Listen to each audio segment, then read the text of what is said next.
आप सब खैरियत से होंगे। मैं हूं नवीद और आप हैं सारियाज की ट्विटर स्पेस के ऊपर, जो हमारा बहुत ही क्रूशल एक सेशन था जो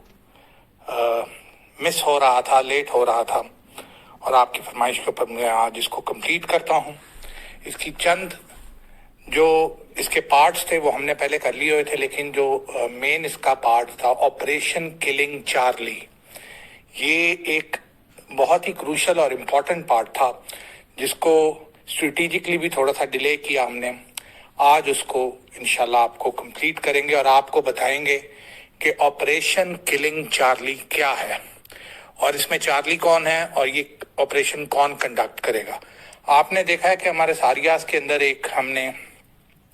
पैकेज भी बनाया जिसके अंदर हमने काला मारखोर, जो हमारा बहुत ही फेमस मारखोर का मेटल बैज है, मारखोर ब्लैक स्टॉक्स, और उसके साथ जो पाक आर्मी के कमांडिंग ऑफिसर कफलिंग थे और इस तरह की चीजें उसके अंदर थी। उस पैक का भी, प्रमोशनल पैक का भी नाम ऑपरेशन किलिंग चार्ली था। तो आज आपको आपकी ये क्यूरियोसिटी जो है खत्म करेंगे और आपको बताएंगे कि ऑपरेशन किलिंग चार्ली क्या है। बेसिकली देखा जाए तो जब हिंदू राष्ट्र के जो अखंड भारत के जो ये हिंदुत्व है, हमारे हमसाए, और इंडिया इनको कहना तो अब बनता नहीं है क्योंकि इन्होंने खुद ही इस चीज को खत्म कर दिया है और हिंदू राष्ट्र इन्होंने अपना एक नाम ये लेके आगे इसको कर रहे हैं। इनकी मूवीज देख लें, इनके ड्रामे देख लें, इनकी सारी जो प्रोग्रामिंग है जो ये अपने लोगों में कर रहे हैं वो सबको देख लें तो वो अखंड भारत और हिंदू राष्ट्र की ही कर रहे हैं। 4-4 हजार साल पुरानी जो ये कहते हैं, मैं तो नहीं बिलीव करता उसमें, सॉरी, लेकिन जो ये कहते हैं हमारे जी राजा थे, बादशाह थे, महाभारत था, पता नहीं क्या क्या था, उनके ऊपर ये किस तरीके से अपने लोगों को, जो इनके मासूम लोग हैं, 120 करोड़ हिंदू जो हैं, इनके हाथों हत्थे चढ़े हुए हैं और ये उनको इन्होंने एक तरह से पागल और साइको बना दिया है कि वो they don't have a way back, कि उसको उस जगह पे ले गए हैं कि वहां जहां से उनका वापसी जो है वो बहुत मुश्किल है, और इवन ये भी चाहें तो वो वापस नहीं आ सकते। बल्कि ये अगर उनको बोलेंगे कि अब इस स्टेज से हमें वापस जाना है, दोबारा से नॉर्मलाइज होना है, तो वो शायद इन्हीं को भी ना छोड़ें। तो इसलिए there is no way out, और ये जो जिस तरीके से इसको प्रोसेस कर रहे हैं आगे, उससे इनके दो ही मेन ऑब्जेक्टिव्स नजर आते हैं। नंबर 1 ऑब्जेक्टिव कि ये हिंदू राष्ट्र बनाएं, जिसको ये कहते हैं 80% जो इंडिया की पॉपुलेशन इस वक्त है वो हिंदू है, और 20% जो है वो आप कह लें माइनॉरिटीज हैं, जिसके अंदर 13% ऑलमोस्ट मुसलमान हैं। तो ये इनके लिए कोई इतनी बड़ी बात नहीं है। एवरी 5 to 1 का एक रेशियो है, 5 हिंदुओं को 1 मुसलमान है, या एक, बल्कि तो 1 मुस्लिम ही कहेंगे हम, बाकी तो माइनॉरिटीज बहुत कम हैं। तो ये चाहते हैं कि 80% से कन्वर्ट करके हम 100% इसको हिंदू राष्ट्र बना लें, जो एक तरह से इनके कॉन्सेप्ट के हिसाब से सही भी लगता है कि जब इन्होंने हिंदुस्तान और पाकिस्तान और इंडिया में जो डिवाइड हुई थी, रिलीजन के ऊपर हुई थी, इसको ये भी डिबेट करते हैं। अच्छा, पहले ये इस चीज के मुखालिफ थे, लेकिन क्योंकि अब इनका अपना जो है कॉन्सेप्ट उस साइड पे जा रहा है, 2 नेशन थ्योरी की तरफ, तो ये अब इसको मानते भी हैं। ये कहते हैं कि जी मुसलमान जो थे उन्होंने अपना अलहदा मुल्क बना दिया, तो इसके अंदर अब हिंदू हम रह गए, तो हमारा जो मुल्क है हिंदुस्तान, जिसको इंडिया और सेकुलरिज्म के ऊपर इन्होंने मुसलमानों को डिवाइड करने के लिए शुरू में धोखा दिया कांग्रेस पार्टी के थ्रू, तो अब ये कहते हैं कि अब हमें इनको मुसलमानों को सबड्यूड भी नहीं रखना, हमें इनको एज ए गुलाम भी नहीं रखना, हमें बस इस मुल्क के अंदर हिंदू चाहिए और हिंदू राष्ट्र बनाना है। अगर यहाँ तक बात होती तो कोई मसला नहीं था, बना लो यार तुम हिंदू राष्ट्र। लेकिन मसला यह है कि उस हिंदू राष्ट्र को बनाने के लिए इनको माइनॉरिटीज को, जो 20% माइनॉरिटीज है, उनको खत्म करता है। या तो ये उनको पुश करते हैं कि या तो आप माइग्रेट कर दें। अगर आप देखें कि पहली माइग्रेशन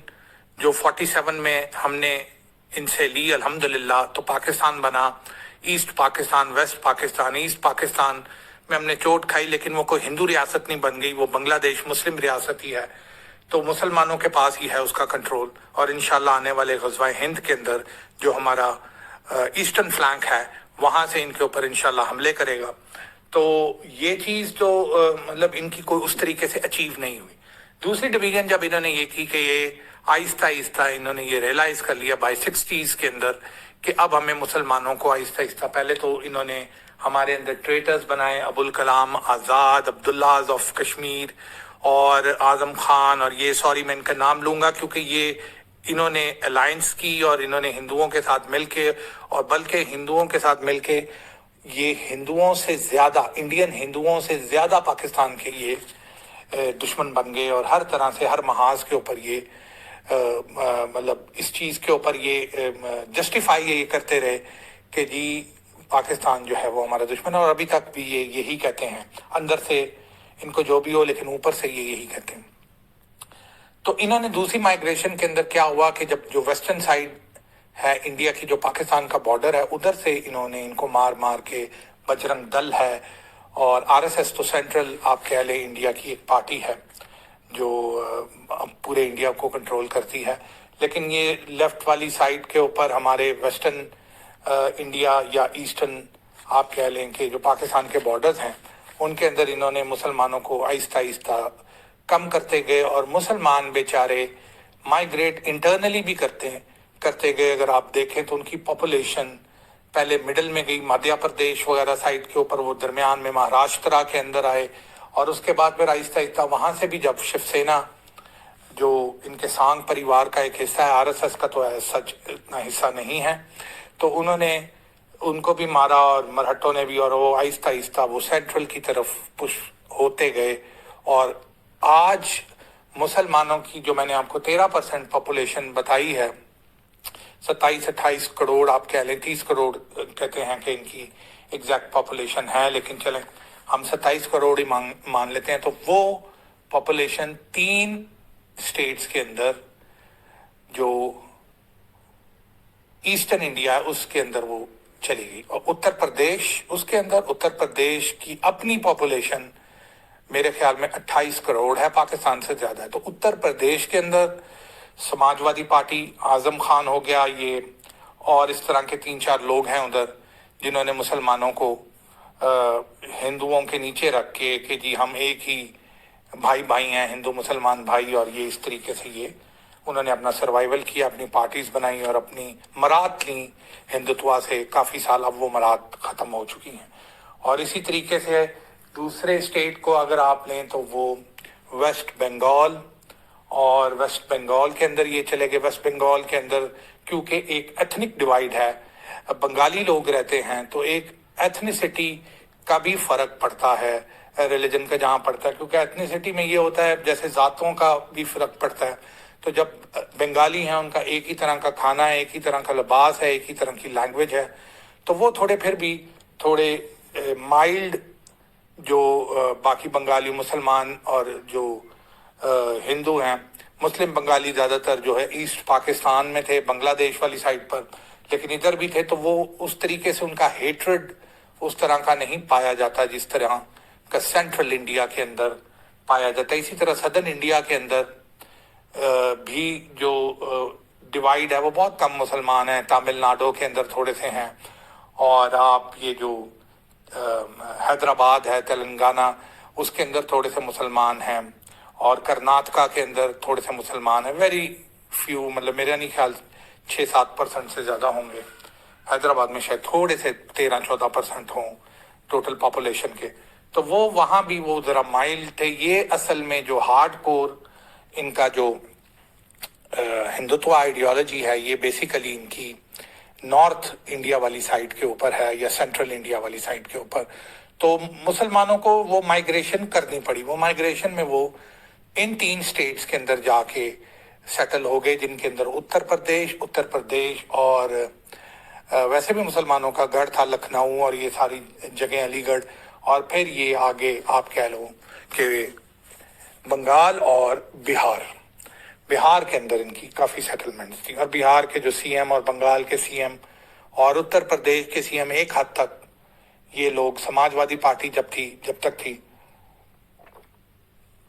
तो ये लोग काफी ज्यादा मुसलमानों के लिए माइल्ड थे. But then things turn. Modi सरकार जो थे वो, हालांकि बड़ी एक रेयर सी बात थी कि एक ओबीसी होने के बावजूद मोदी को इन्होंने गुजरात के अंदर जो उन्होंने मैसेकर किया मुसलमानों के खिलाफ, उसके ऊपर उनको प्रमोट करके ये नेशनल वाली साइड के ऊपर ले आए और नेशनल में दिल्ली में ले आए और प्राइम मिनिस्टर की उनको एक ओबीसी को उठा के उन्होंने तेली उनकी जो है वो कास्ट बनती है. अगर आप देखें तो ये गुजरात वाली साइड के जो बनिए तेली, ये लोग इस साइड के ऊपर तो इनको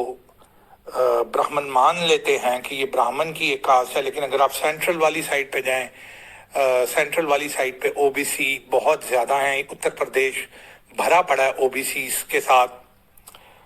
अदर बैकवर्ड कास्ट जिसको कहते हैं, जिनको नहीं पता ओबीसी क्या होता है, यानी शूदर लेवल नीचे 4th ग्रेड के अंदर जो अनटचेबल्स टाइप होते हैं. तो ये बेसिकली मायावती, अखिलेश यादव और ये जो उत्तर प्रदेश के अंदर जो गवर्नमेंट में, जिनको आपको कह रहा था कि मुसलमानों की तरफ माइल्ड थे,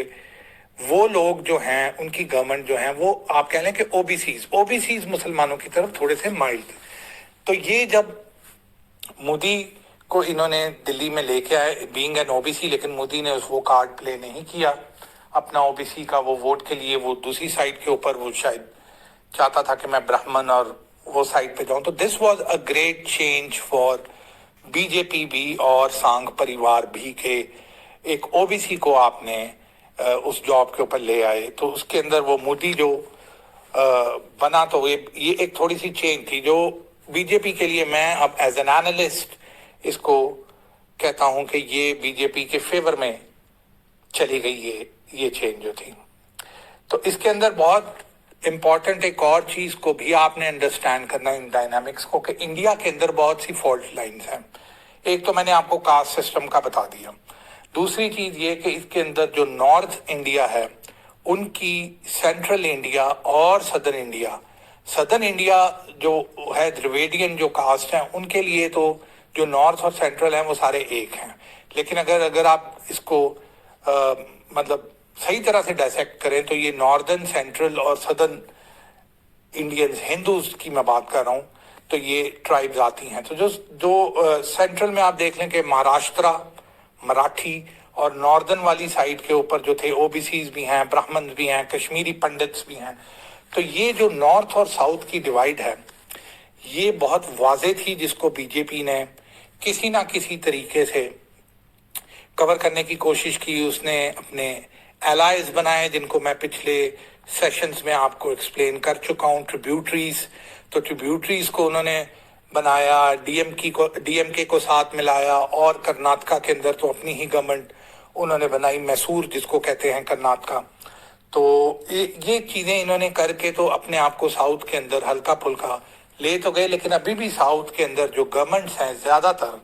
जो सदर्न स्टेट्स हैं, आंध्र प्रदेश हो गया, तमिलनाडु हो गया और कर्नाटका टू एन एक्सटेंट, और इनके अंदर आप देख लें तो ये सारे के सारे जो स्टेट्स हैं इनकी अपनी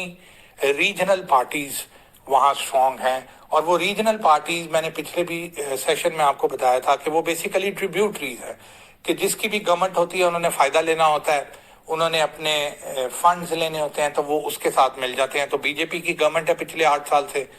तो अनफॉर्चुनेटली वो बीजेपी के साथ है. लेकिन बीजेपी का अब जो पिछले 1-2 साल से जो मोड है वो चेंज हो चुका है फॉर मुस्लिम्स ऑल्सो. और वो भी बीजेपी कहता है कि मैंने अब अपने ही लोगों को अकोमोडेट करना है, मुझे और लोग नहीं चाहिए. इसकी मिसाल आप देख लें कि ये फ्रेट्रासाइड जिसको कहते हैं, कि भाई भाई की लड़ाई की एक टर्म बनी हुई है. जैसे राजा होते थे तो एक उसके लिए, तख्त के लिए एक दूसरे को वो मारते थे, तो उसको फ्रेट्रासाइड कहते हैं. तो उसके अंदर देखा जाए तो अभी रिसेंटली इन्होंने जो इकदाम किया है इधर महाराष्ट्र के अंदर, कि शिवसेना एक स्ट्रॉन्ग आइडेंटिटी, मराठे जो हैं ये बहुत स्ट्रॉन्ग ब्राह्मण ग्रुप है हिंदुओं के दरमियान. और शुरू से भी ये मराठी वॉर्स अगर आप देख लें, जो मुगलों के साथ भी हुई, सिखों के साथ भी हुई, अंग्रेजों के साथ भी हुई, शिवाजी राव और ये सारे, तो ये बड़े स्ट्रॉन्ग हिंदू हैं। तो ये सांघ परिवार के नीचे तो आते हैं, लेकिन किसी न तरीके से ये आरएसएस और बजरंग दल के साथ इनका वैर ही रहा है शुरू से। और इनका बाल ठाकरे जो इनका लीडर था, फिर उनका बेटा जो है वो इनका बना, और उसके बाद फिर इन्होंने राज ठाकरे और ये फिर सारा जो भी इन्होंने थोड़े अरसे पहले, चंद महीने पहले उन्होंने उनकी तख्ता उद्धव ठाकरे का उल्टा है, और उसके कजन को पहले उसके खिलाफ किया, फिर उसको बोला हम तुम्हें बनाएंगे, फिर एंड ऑफ द डे उसको भी नहीं बनाया, और एक नीचे से जो बीजेपी, जो इनका आप कह लेंगे एक तरह से मुलाजिम था बीजेपी का, उसको इन्होंने सीएम बना दिया। और अपना जो सीएम का जो कैंडिडेट था फर्नांडिस, उसको, हालांकि वो बड़ा ही क्रूशल बंदा है, मैं आगे आपको बताऊंगा, उसको इन्होंने डिप्टी सीएम बना दिया कि सारा काम शाम तो वो संभाल लेगा, लेकिन क्योंकि डेंट डालना है शिवसेना के अंदर, तो शिवसेना का डेंट इन्होंने इस तरीके से डाल दिया है, विच इज वेरी सक्सेसफुल। अब इन्होंने उद्धव ठाकरे के एक भाई को भी साथ रिसेंटली, मैं 1-2 दिन पहले देख रहा था, उसको भी मिला लिया। तो बीजेपी का अब जो मोड है वो ये है कि हमें अपने ही लोगों को अकोमोडेट करना है, हमें एलाइज को पावर्स नहीं देनी, उनको फंड्स नहीं देने, और ये एक तरह से आप कह लें कि अग्रेसिव मोड के अंदर जो बीजेपी अब आगे लेके चल रहा है। तो इसके अंदर बाकी ना सिर्फ माइनॉरिटीज के, बल्कि दूसरे अदर देन बीजेपी, मतलब मैं रिलीजन अदर देन हिंदू नहीं कह रहा, मैं अदर देन बीजेपी कह रहा हूँ। बड़ा ही मुश्किल है लोगों के लिए सरवाइव करना, और ये एक के बाद एक स्टेट के पीछे लगे हुए हैं। आंध्र प्रदेश में ये लगे हुए हैं रेड्डी की गवर्नमेंट के पीछे, तमिलनाडु में लगे हुए हैं डीएमके के पीछे, जो बंगाल है उसमें ममता बनर्जी के पीछे लगे हुए हैं, नीतीश कुमार के पीछे बिहार में लगे हुए हैं,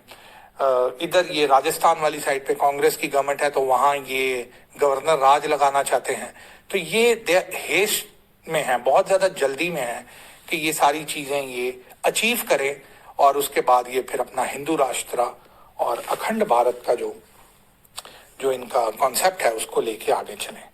आरएसएस के अंदर बड़ा ही इंपॉर्टेंट आपको ये देखना कि आरएसएस इनकी ड्राइविंग फोर्स है इस वक्त, सांघ परिवार की। पहले इनकी ड्राइविंग फोर्स, जब मोदी और ये, अगर आप 7-8 साल पहले जाते हैं, तो ये जो कश्मीरी पंडित थे जो माइग्रेट करके अमेरिका और इंग्लैंड के अंदर ये जाके बस गए थे 90s के अंदर, उसके बाद इन्होंने एक्सेसिव फंडिंग की बीजेपी की और सांघ परिवार की, और उसके बाद ये उधर भी पोजीशंस इन्होंने पार्लियामेंट में, यूएस हाउस ऑफ रिप्रेजेंटेटिव के अंदर, ब्रिटिश पार्लियामेंट के अंदर ये लोग आ गए। तो ये बड़े इन्फ्लुएंस था, अच्छी कंपनीज के अंदर ये चीज आ गए, गूगल के अंदर आ गए। मतलब वो मैं इनको कंपनीज को इसलिए मेंशन कर रहा हूँ कि डाटा को इन्होंने कंट्रोल करना किस तरीके से किया, कि आजकल आपको पता है वॉर ऑफ डाटा है, तो ये डाटा को भी कंट्रोल कर लिया, गवर्नमेंट्स को भी कंट्रोल कर लिया। तो ये लोग जो थे, फंड किया इन्होंने बहुत ज्यादा इसको, बीजेपी को अपने पैरों पे खड़ा करने के लिए और इसको एक नेटवर्क बिछाने के लिए। लेकिन उसके अंदर क्या हुआ कि जब इन्होंने ओबीसीज को ये लेके आए या बनी है, तो एक फर्दर डिवाइड अंदर एक फॉल्ट लाइन पड़ गई इनके अपने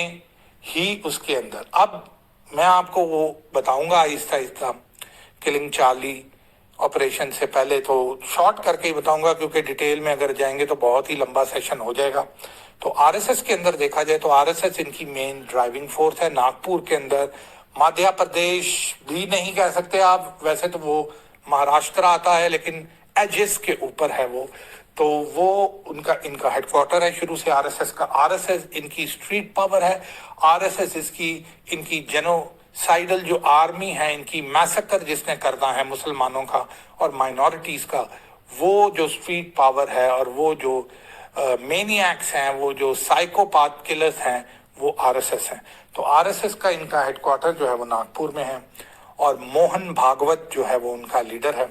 इसके अंदर बड़ा इंपॉर्टेंट है देखना कि ये जो इसको पीछे से इनकी स्वीट पावर को चला रहा है और संगियों को चला रहा है, सांघ परिवार को, ये बेसिकली बहुत ही ज्यादा टॉप, मतलब आप कह लें कि ब्राह्मण ज्यादातर हैं आरएसएस के अंदर। मेरी यादाश्त के मुताबिक 7-8 इनके लीडर्स अभी तक आए हैं 75 साल में, क्योंकि उनका टेन्योर लंबा होता है। वो खुद छोड़े तो छोड़े, कोई की मतलब 4 साल या 5 साल का टेन्योर नहीं है। تو جو موہن بھاگوت ہیں یہ بھی ابھی میرے خیال میں ان کو 10 سال سے زیادہ ہو چکے ہیں. اور یہ چت پون برہمن ہیں. چت پون کون ہے؟ چت پون اگر آپ دیکھیں کہ جو گاندھی تھا، گاندھی کو جس نے قتل کیا نتھو رام گوڈسے، تو وہ بھی چت پون براہمن تھا، آر ایس ایس ہی کا بندہ تھا. تو آر ایس ایس اپنے اندر نان براہمنس کو ویری ریئر، مطلب آپ کہہ لیں نہ ہونے کے برابر، سوائے ایک رجندرا تومر جو ان کا میرے خیال میں راجپوت تھے، وہ بنا لیکن اس کے علاوہ R S S is the elite caste system اس کے اندر فالو ہوتا ہے. ہائی لیول کے اوپر براہمن اس کے اندر پوائنٹ ہوتا ہے. براہمن بیسیکلی ان کے پریسٹ ہیں. تو آر ایس ایس کے اندر ابھی جو موہن بھاگوت ہیں یہ گاڈ فادر ہیں آپ کہہ لیں بی جے پی کے بھی، اور باقی سارے انڈیا کے جو ہندوتوا آئیڈیالوجی ہے اکھنڈ بھارت کی.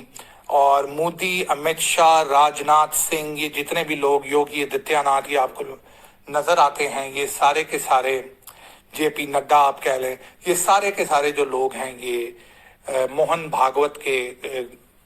ہماری پنجابی زبان میں کہتے ہیں کہ گوڈیاں نو ہاتھ لانا، تو یہ وہ کر رہے ہوتے ہیں. تو مین جو ان کی پاور ہے وہ آر ایس ایس ہے، اور آر ایس ایس کی جو